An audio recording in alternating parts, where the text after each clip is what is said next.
नमस्कार। हम आज बात करेंगे झारखंड की जनजातीय लोक चित्रकला जादू पटिया के विषय में।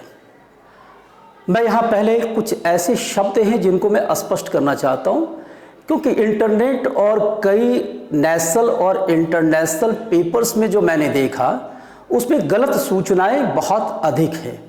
मैं उसको पहले यहाँ स्पष्ट कर देता हूँ उन टर्मिनोलॉजी को। जैसे सबसे पहला शब्द आएगा संताल। कई स्थानों पर मैंने देखा है कि लोग इसे संथाल कहते हैं। ये संथाल शब्द या संथाल परगना शब्द नहीं है, यह संताल शब्द है। SANTAL। 22 दिसंबर 1855 को जब संताल परगना जिला बना तो इसका नोटिफिकेशन ही है SANTAL। और जितने भी राइटर्स हुए, चाहे वो अंग्रेज हों चाहे वह भारतीय हों, इन सभी लोगों ने संताल शब्द का ही प्रयोग किया है। और जो गजेटियर है वह भी संताल है। तो पहला संताल शब्द। दूसरा जादू पटिया। मैंने ये देखा कि कई स्थानों पर इसको जादू पेटिया, जादू पटुआ ऐसे शब्दों का प्रयोग किया गया है। यह शब्द भी गलत है, आप बिल्कुल स्पष्ट समझ ले, ये जादू पटिया शब्द है। कई स्थानों पर यह मैंने देखा कि वह लिखता है कि इसके अंदर मैजिक की क्रिया होती है। शायद जादू पटिया कहते हुए उन्होंने जादू के आधार पर यह अवधारणा तय कर ली कि यहाँ जादू की क्रिया होती है। मैं स्पष्ट करता हूँ कि जादू पटिया में जादुई कोई क्रिया नहीं होती है या ऐसी कोई बात नहीं होती है। जादू पटिया पेंटिंग झारखंड की लोक चित्रकला है। इसके कलाकार मुख्य रूप से संताल परगना में निवास करते हैं। बहुत पहले ये संताल परगना के दुमका, जामताड़ा, देवघर और पाकुड़ जिले में निवास करते थे, लेकिन अब इनकी संख्या बहुत ही कम हो गई और ये दुमका और जामताड़ा जिले में ही हैं। पहली बात इसके नामकरण की। मैं ये बताऊं कि ये पारंपरिक चित्रकला है, लेकिन इस चित्रकला का ह्रास इतना अधिक हो चुका था कि 1970 के दशक में जो संताली के बड़े साहित्यकार थे उन्होंने इसे लिखते समय यह लिखा कि जादू एक ठग जाति है और इससे समाज को बचना चाहिए। यानी कि ह्रास का स्तर यहाँ तक था कि इसको जागरूक करने के लिए समाज को, साहित्यकारों को आगे आना पड़ा।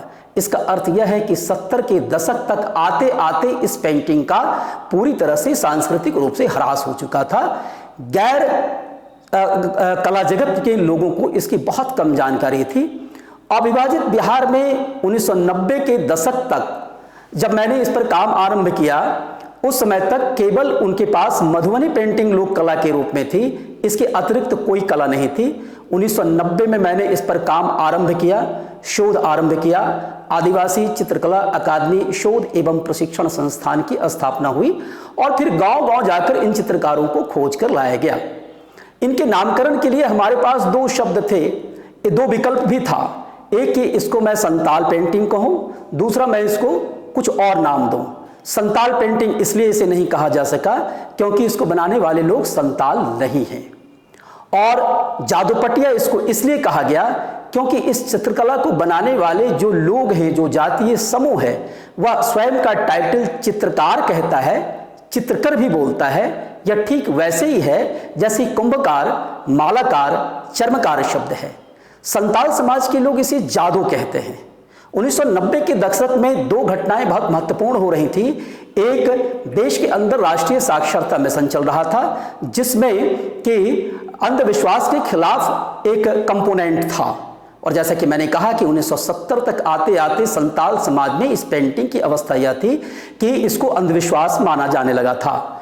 दूसरा ये कि 1990 के आसपास, 90-95 के बीच के आसपास संताल परगना में नक्सलवाद बहुत तेजी से उभर रहा था और इस पेंटिंग और इसके कलाकार के बारे में लोगों को जानकारी न होने के कारण हमारे कई कलाकारों को दुमका जिले के मसलिया थाने की पुलिस ने पकड़ लिया और कहा कि ऐसी कोई पेंटिंग नहीं होती है, तुम नक्सली हो। तब इस नाम का नामकरण करते समय मेरे ध्यान में आया कि इस जाति की जातीय पहचान भी बची रहे और इस पेंटिंग का भी एक नामकरण हो तो हमने इसे जादो पटिया पेंटिंग कहा। स्पष्ट है इसमें दो शब्द हैं, जादो और पटिया। जादो का अर्थ होता है वह कलाकारों का समूह जो वंशानुगत तरीके से इसको बनाता है, और पटिया का अर्थ हुआ स्क्रॉल, यानी ये एक स्क्रॉल पेंटिंग है जिसको जादो नामक कलाकारों का एक समूह बनाता है, और इसके अंदर जो विषय होते हैं वो संतालों की जो मिथोलॉजी है, उनकी जो लोक कथाएं हैं, उनकी जीवन शैली है, उनके जो पर्व त्यौहार हैं, उन पर ये पेंटिंग बनती है। और ये स्क्रॉल होता है, जैसे कि मैं आपको दिखा सकता हूँ, ये इस तरह से ये कागज के टुकड़ों को आप देखेंगे, ये छोटे छोटे कागज के टुकड़े हैं, इनको सुई धागे से इस तरह से सील कर इसको लंबवत बनाया गया, और इसके दोनों सिरों पर लकड़ी बनाई गई ताकि इसको दिखाया जा सके। और मैं बताऊं कि जब ये पेंटिंग दिखा रहे होते हैं तो वो इसके गीत भी गा रहे होते हैं, इसको नरेट करके इसके सब्जेक्ट बता रहे होते हैं।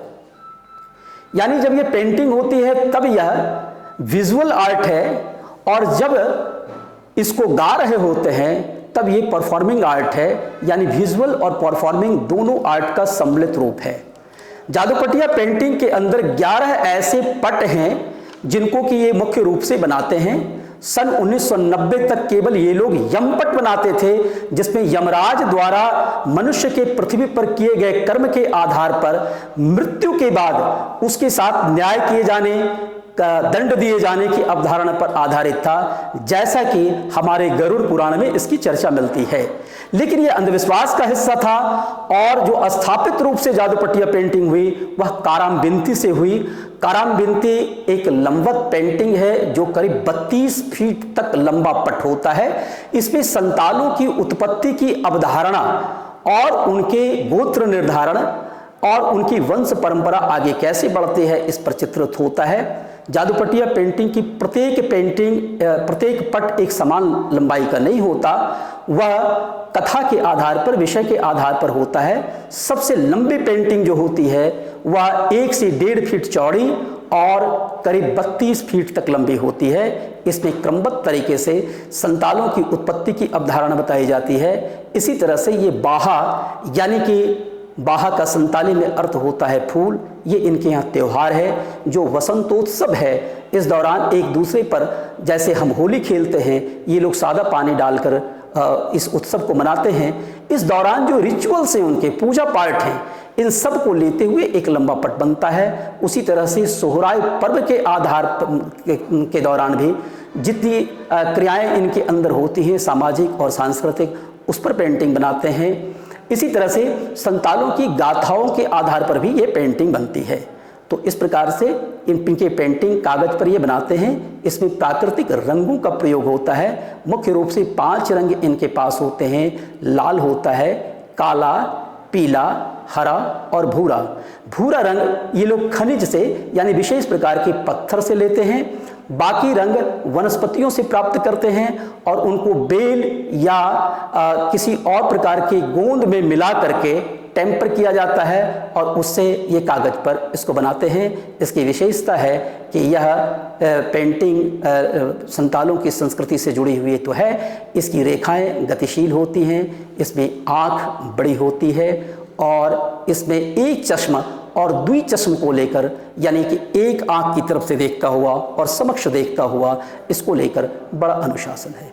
धन्यवाद।